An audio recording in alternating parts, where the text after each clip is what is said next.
since I wrote the book in English, I think it is on me to speak in English, because a lot of people would have expected for me to speak in English.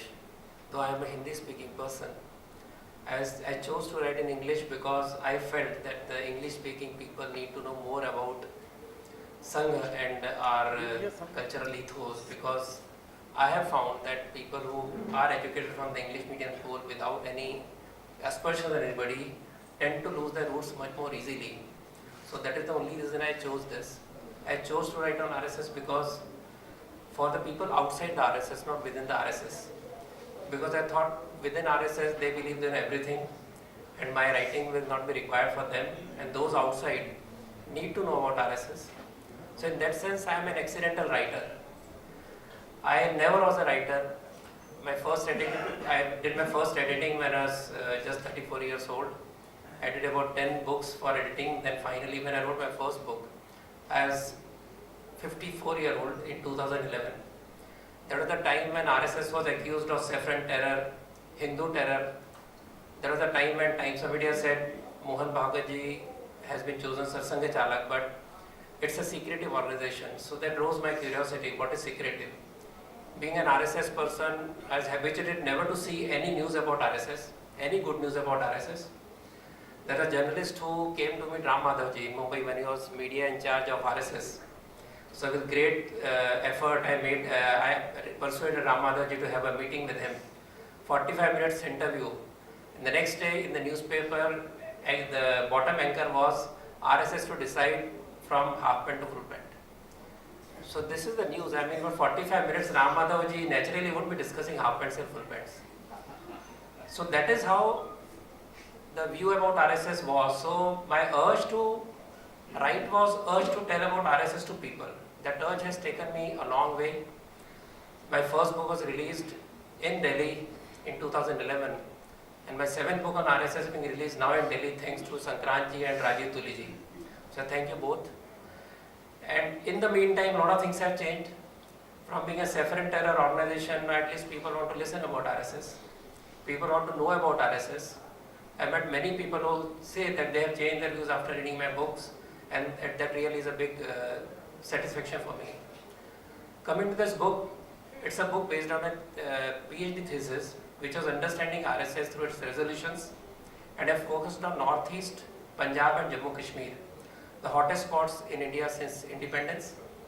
And we chose it after going through all the resolutions. So Yashwant Pathak, who is co-author, was my guide for the PhD thesis. And he told me that people don't know what actually RSS says. People don't even know that RSS passes resolutions. And those are the only official policy statements that RSS makes. Till 1990, there was no media cell in RSS. There was no press interaction. Only thing that people wrote was resolutions copies, which nobody read. And that is the reason people never knew what was the RSS policy on a certain matter. So as we've sifted through the resolutions, I found that the most resolutions passed were on these disturbed areas, apart from national issues. For example, 25 resolutions on Jammu Kashmir, about 19 on Northeast, about 15 or 16 on Punjab, and continuously right from 1950 onwards, when this meeting started taking place, there is a sense of continuity about RSS stance. So we chose to focus on that.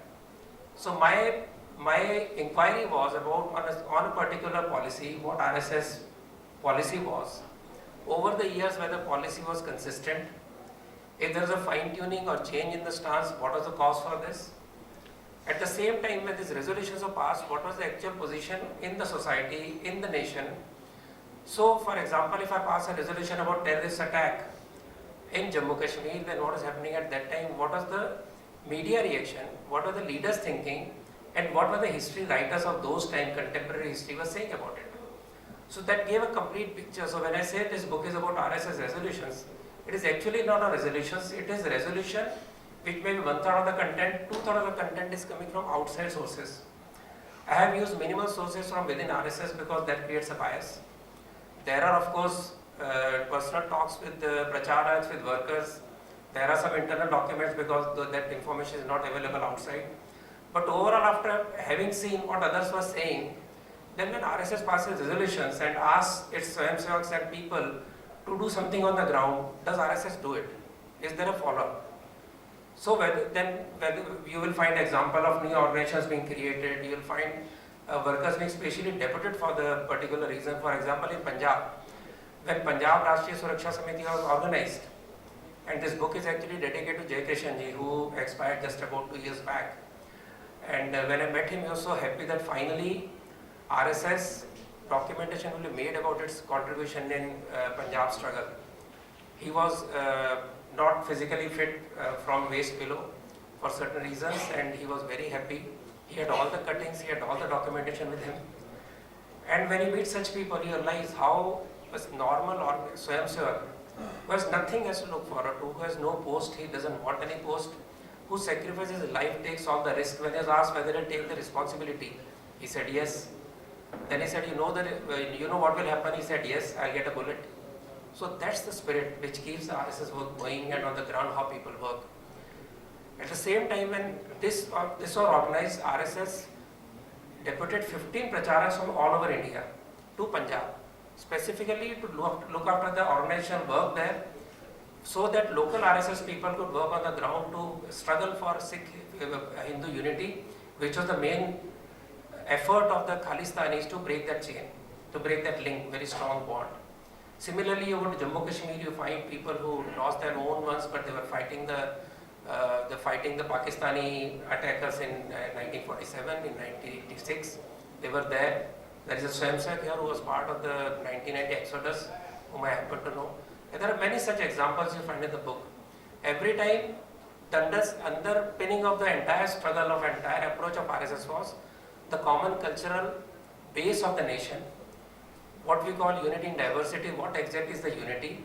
What is the cultural unity of nation? You come to know when RSS tries to find unifying threads in what seems very diverse. There are people who try to use the fault lines to create fissures in the society, break the society, but there is RSS which uses same common threads to bring people together. So that has been approached in all the 3 regions. So after having seen what RSS does on the ground, then finally its vision over last 70 years, how it has helped simmer down the insurgency or the conflicts, how it has, although criticizing government all the time, it has also been able to help the government to find solutions to those areas. So whether it was continuous sustained effort against 370 or 35A, educating people, letting people know, working for the internally displaced Kashmiri brothers and sisters in Kashmir, exposing the citizenship law there, and sustained campaign for 370, which finally went after 70 years. Even the trifurcation of the states was proposed by RSS in way back 93 and 94. If you go to Northeast, it was continuous. If you know, there is continuous church domination and the terrorism which was being supported by the church. It is all in the documents. At the same time, realizing that they cannot overpower this, they cannot fight this church power there. The work there was more of seva, more of education, more of economic well-being, and reviving the faith of people in the tribal culture. Because the entire effort of the church was to break down the society, to break their confidence in the tribal culture, to tell them you are savages, you have no culture, and convert them and give them various offers. So there is a story about a Swayamsevak from Thane, Bhaiyaji Kane, who was requested by Guruji to go and start a school in Northeast, at that time Assam.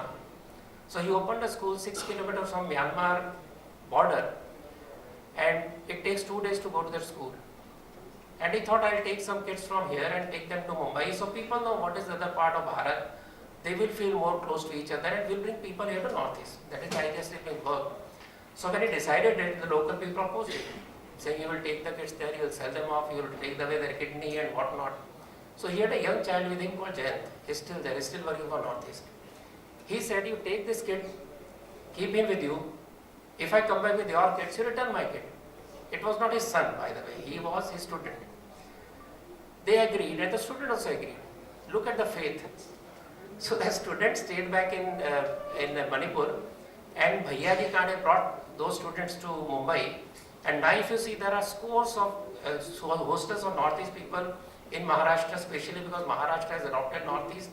And that is how slowly the entire narrative around North is changed. After 2014, of course, with a lot of development, and you see the narrative has a change. So it doesn't happen overnight. Same, so if you look through an entire episode, you'll find how slowly and steadily, with a particular area, with a particular approach, with its own strength in mind, taking people along, RS has been able to change the situation on the ground. So that is the, in short, what I have done in the book. And of course, there are many other things which I will not talk about my conclusion, because conclusion is up to you. I have had my conclusions. I have also criticized a few points. And I must say that all my books, on my three famous books, RSS 360, Evolution from Organization to Movement, and this third book, wherever required, I have criticized RSS also. I must tell you, none of the RSS seniors have ever asked me why you did it. So this fascist organization has a lot of democracy, a lot of freedom of expression. So with this talk, I know two seniors are there whom I also want to listen to.